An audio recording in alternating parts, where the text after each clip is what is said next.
Hi, my name is Etana Hecht. I'm an associate editor over at DailyClout, and I'm thrilled to be here today with Dr. Naomi Wolf via audio and Mr. Mike Grilz, who is leading a group in North Texas focused on election integrity. Welcome. Pleasure to be on with both of you. I am working with a group of folks here in the North Texas area and have been over several months at this stage of the game. We have people who are working in a variety of different avenues of election integrity. And, part of what I'm hoping to learn a bit more is how we can become more focused and more synergistic in our efforts. So that's really the primary reason I'd like to learn more about what you all are doing in addition to what we are doing. Awesome. So I'm going to jump in. It's Dr. Naomi Wolf here. I'm honored to be talking to Mr. Grilz and, of course, as always, to Etana Hecht. Mr. Grilz, what is the biggest problem your group is finding? What led you all to spend energy and attention on this issue in North Texas? Well, I believe the way that I would sum that up is that at this stage of the game, we pretty much know what is happening to our elections. And that's a very broad category because what is happening is composed of many, many things. So what we have been doing is trying to go out and capture data from work that we've done by canvassing, by various types of research and so forth, to be able to prove that those same types of things are happening in our area. I would say the big problem that we have is that we cannot seem to break through any levels of our governmental agencies with the information that we are bringing to the table. And that's true at the county level as well as the state level for us. Oh my gosh. When you bring them, I assume evidence that maybe what people said they voted for doesn't match the tally. It sounds like what you're saying. What happens? What's the non-response you get? Or what's the reaction from the government? It is really crickets for the most part. I'll give you an example.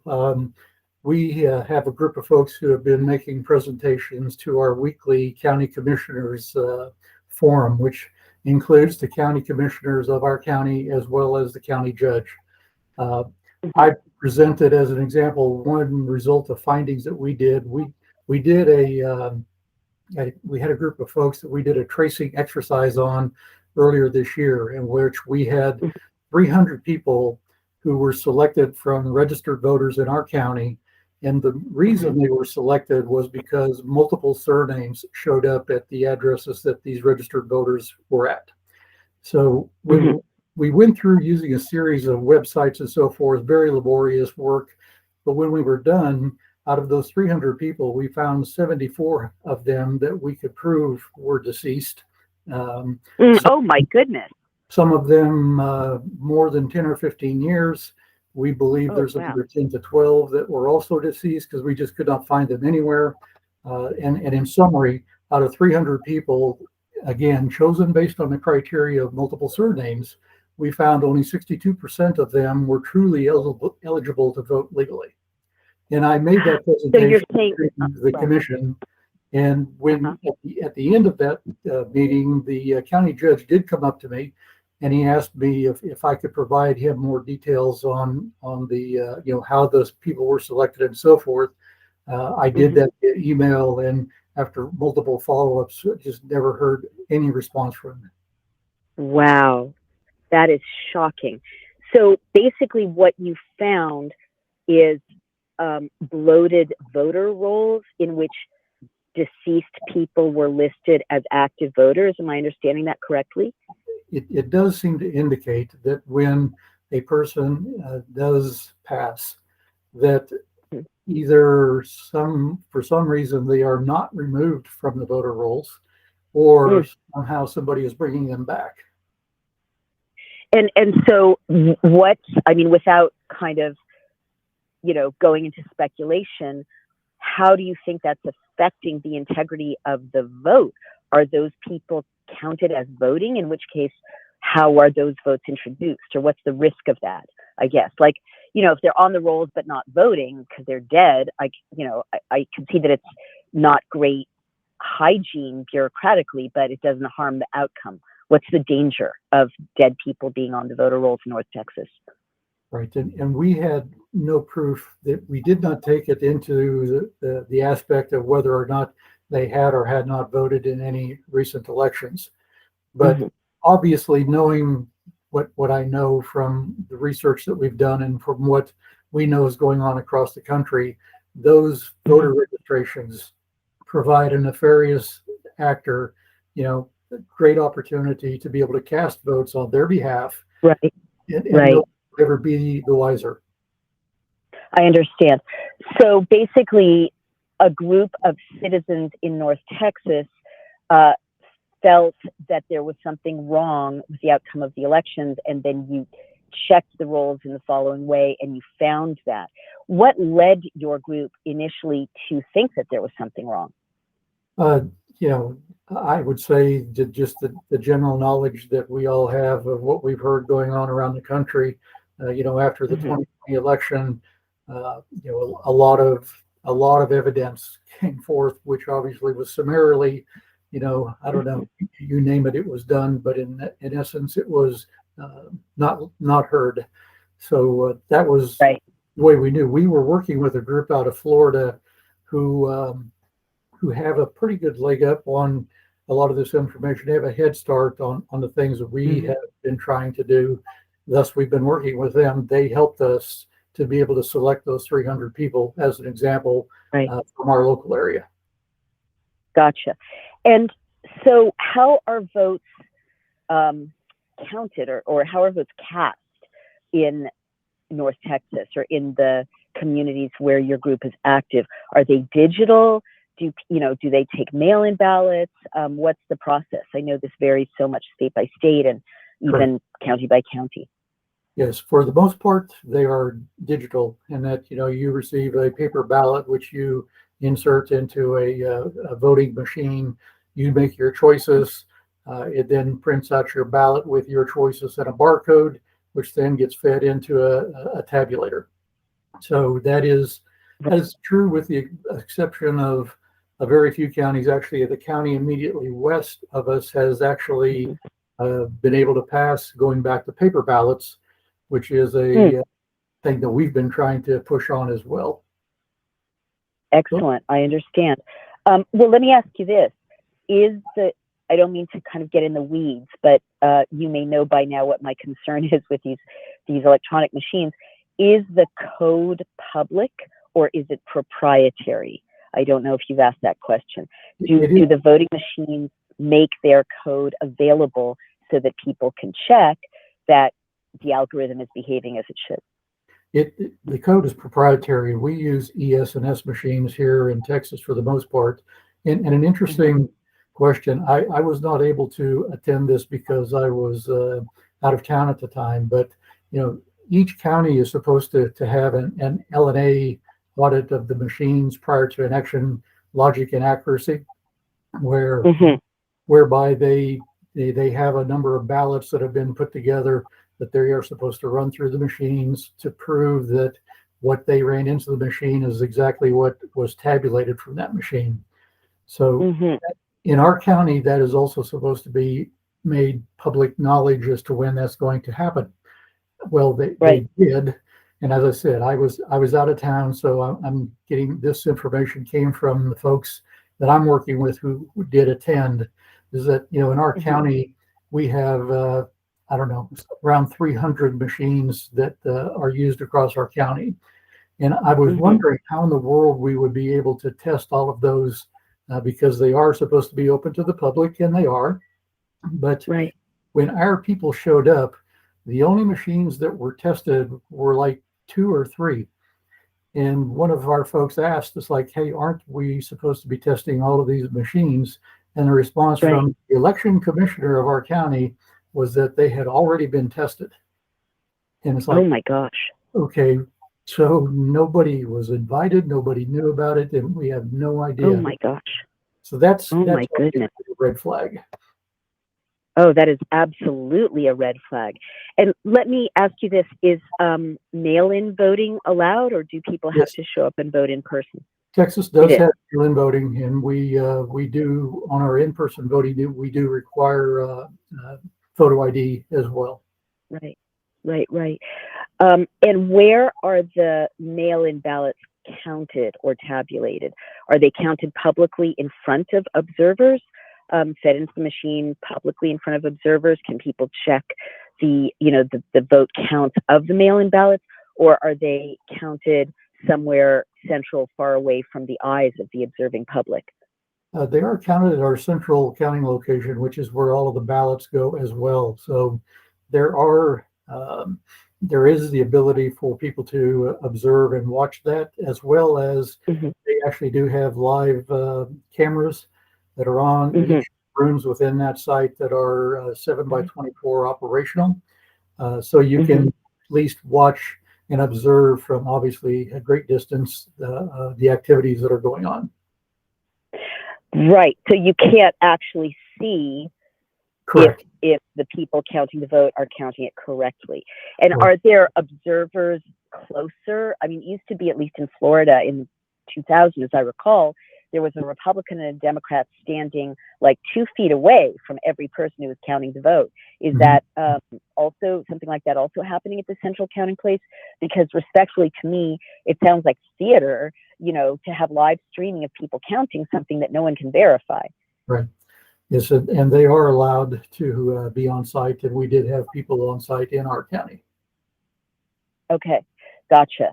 So, wow. So you found that as many as 38% of the people on the rolls may be deceased.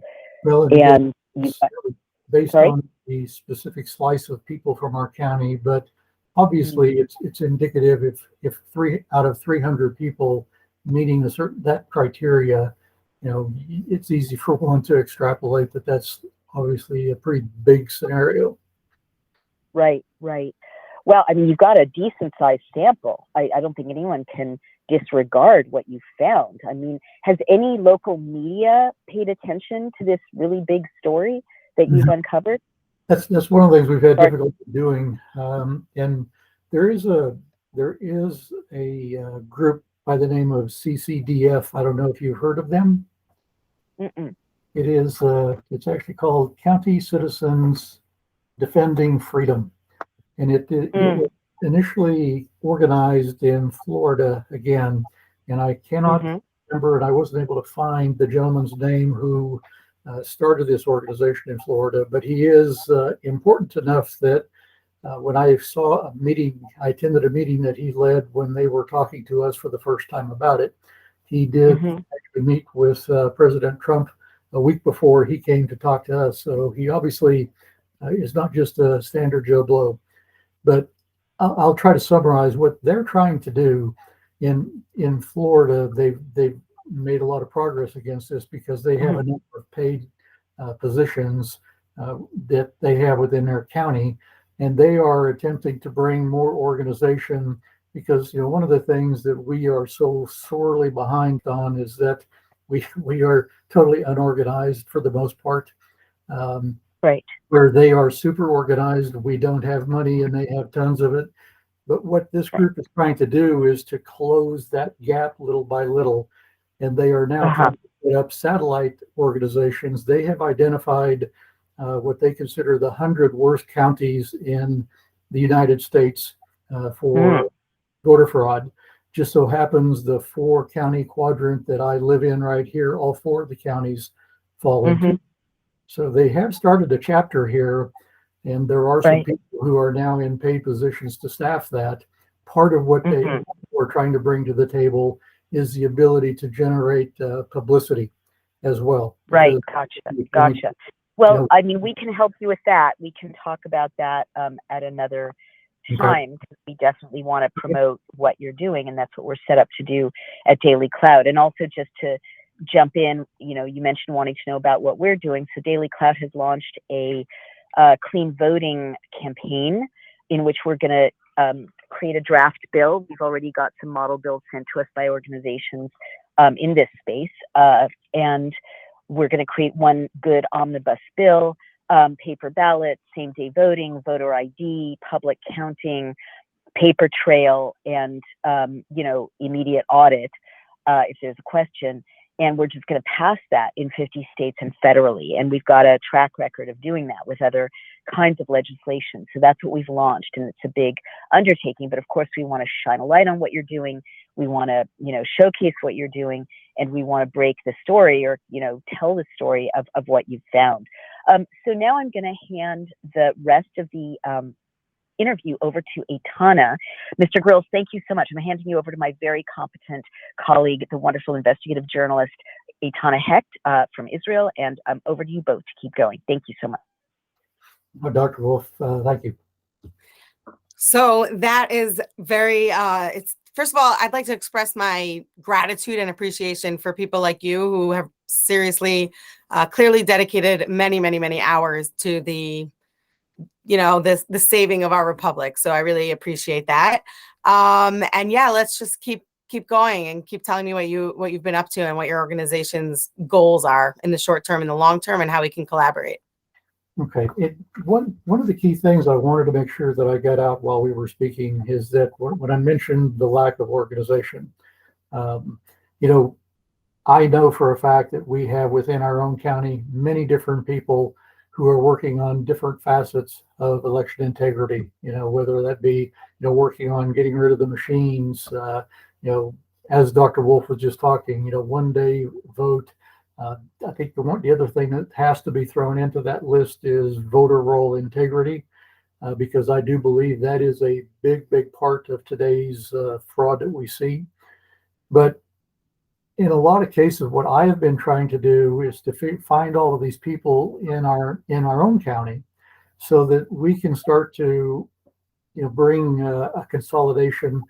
My career was 40 years in IT, most of that doing project management work across some very large and diverse applications with PepsiCo and Frito-Lay. So project management is kind of my skill set, that I want to be able to bring these folks together so that we can, understand what they're doing. We can pair other people with similar knowledge or desire with those people, and so on and so forth.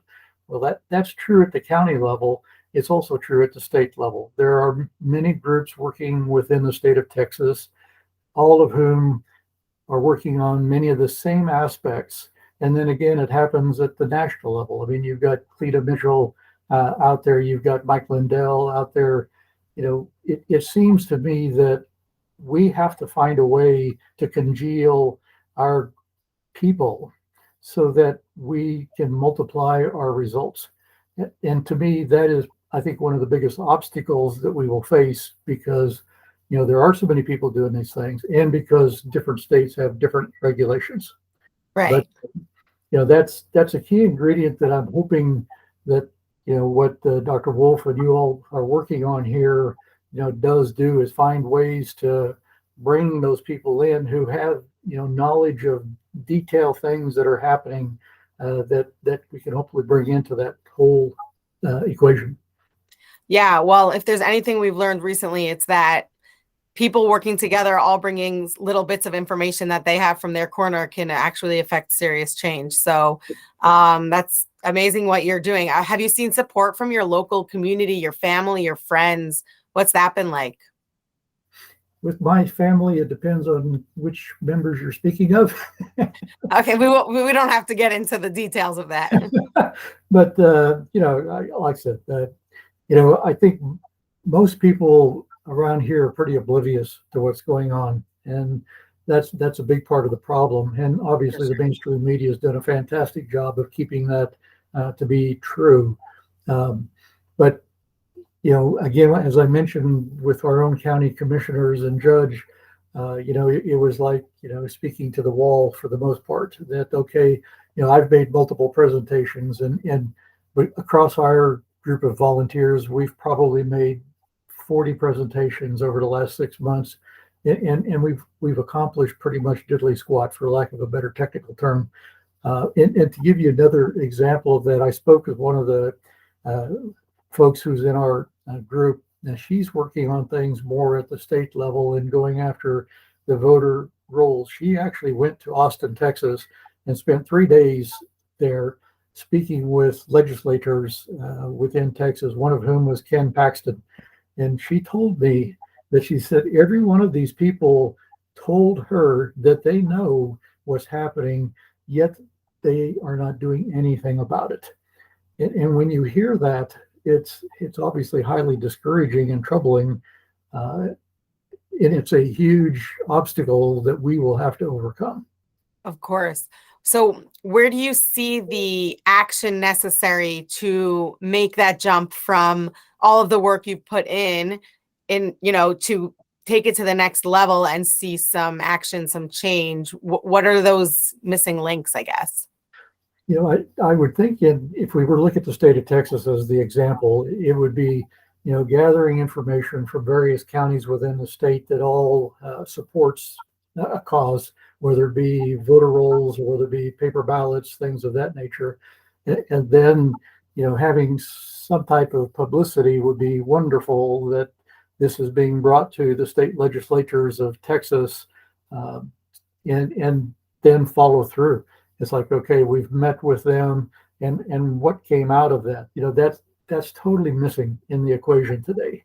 Nobody knows that it's going on. The state legislators are, giving us a deaf ear at this stage of the game for things that you would think would be very high up on their plateau. Well, it should be. So it sounds like this information needs to get out there, and more people need to be made aware of the efforts being put in. And everything you've been doing along the way just builds upon the collection of knowledge and information that you're bringing to this issue. Again, I'd like to thank you so much for the work you're doing and for meeting with us here at DailyClout. Is there anything else you'd like to say, or where can people follow you, or any website you would like to direct them to? One quick thing I would add is that, I think the synergies that I was speaking of could also be cross-state as well. And the example I will give you is that, I don't know if you're familiar with ERIC, what ERIC is.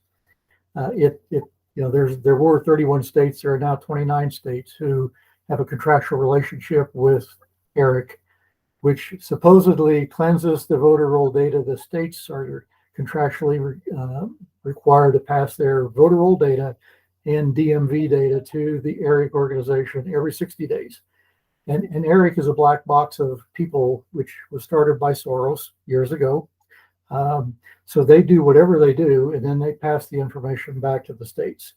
We know, as I know, if 74 people in our 300 were dead, ERIC's not doing his job, obviously. So I know that about 6 to 8 months ago, Louisiana was able to end their contract, and recently Alabama was able to end their contract. Part of my presentation to our county was trying to get them at least started in the thinking that we'd like to get Texas out of working with ERIC as well, because it's obviously not helping us. And most people believe that they are doing nefarious things to our voter rolls as well. We know that our voter rolls get inflated and deflated around elections, and we think we know why they're doing that. We don't know who is doing it, but people have access to our voter rolls who shouldn't, obviously. But I do think, like I said, the voter rolls, that was one thing I didn't hear Dr. Wolf mention specifically, but maybe I just missed it. But I think it needs to be a very big priority in what we do going forward. Is the voter roll. Me being in any groups and so forth, I don't publish a lot of stuff at all, so I'm not really doing anything there. When I first heard Dr. Wolf, I've seen her so many times on the War Room that I feel like I know her. Yeah. Saw her yesterday afternoon, but she's an amazing lady. She's just Absolutely. With what she's doing on the other side of the thing is amazing work, which obviously is required. But when I heard her make the comment about wanting to get into this, it clicked the light on for me immediately that I wanted to understand and somehow become part of a bigger effort to, again, build upon the synergies of people who are out there doing wonderful work. Absolutely. Well, that is absolutely fantastic. And I really look forward to helping to create a real purpose for the information that you're collecting in terms of getting it out there and making the connections with the right people who can help push it along and minimally end the contract in Texas with Eric, because that's sounds like a whole story all on its own.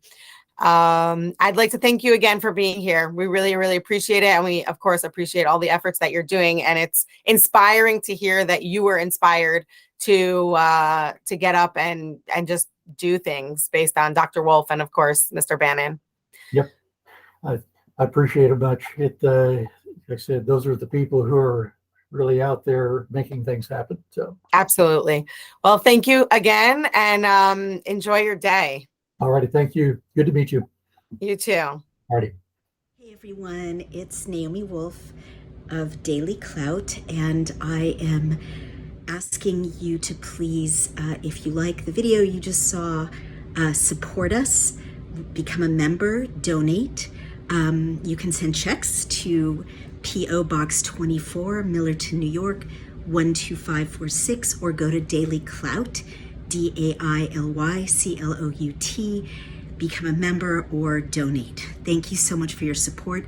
Every penny goes for paying our hardworking staff, paying hosting costs, and paying our lawyers who have been leading the fight to keep you safe and free, to keep the Constitution safe and to keep you free. Thank you so much.